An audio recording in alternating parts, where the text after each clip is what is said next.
quand on voit leur nom apparaître en tête d'affiche pour le journal de 20h, limite on a envie de se dire seulement maintenant. Ah, ils sont passés à l'acte. Ben oui, c'est logique. Et après arrive le Bataclan 2015 et on est tous étonnés. Est-ce que ça vous dit quelque chose, des noms comme Brahim Abdeslam, Sami Amimour, Abaoud, Lakraoui, Bakraoui? Ouais.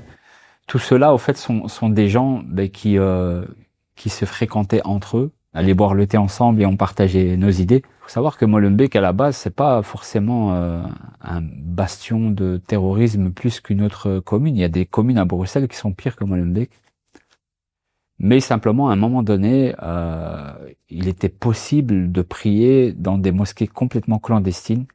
Et c'est là que parfois, il n'était pas rare de croiser ce genre de personnes. Moi, ça m'est déjà arrivé de croiser Salah Abdeslam, non pas dans une mosquée, mais dans le quartier. Il y en a un autre aussi qui s'appelle, il se fait appeler comme ça, du moins auparavant, il est passé pas mal sur les chaînes de télévision belges. Il s'appelait Jean-Louis le Soumis. Puis il a envoyé d'ailleurs des gens en Syrie. Lui, il allait carrément dans les quartiers de Bruxelles distribuer des tracts contre la démocratie, etc. Parce qu'il considérait que la démocratie, c'était le diable.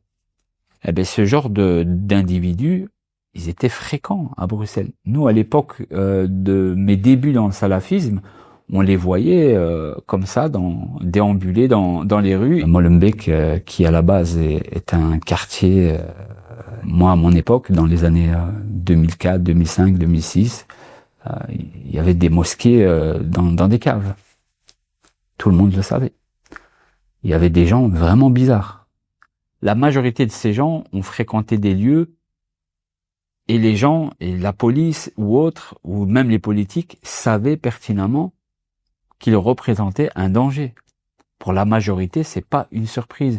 Et nous qui sommes issus des milieux radicaux, de l'islam radical, etc., on le savait depuis longtemps. Quand on voit leur nom apparaître en tête d'affiche pour le journal de 20h, limite on a envie de se dire seulement maintenant. Ah, ils sont passés à l'acte. Ben oui, c'est logique. Et après arrive le Bataclan 2015 et on est tous étonnés.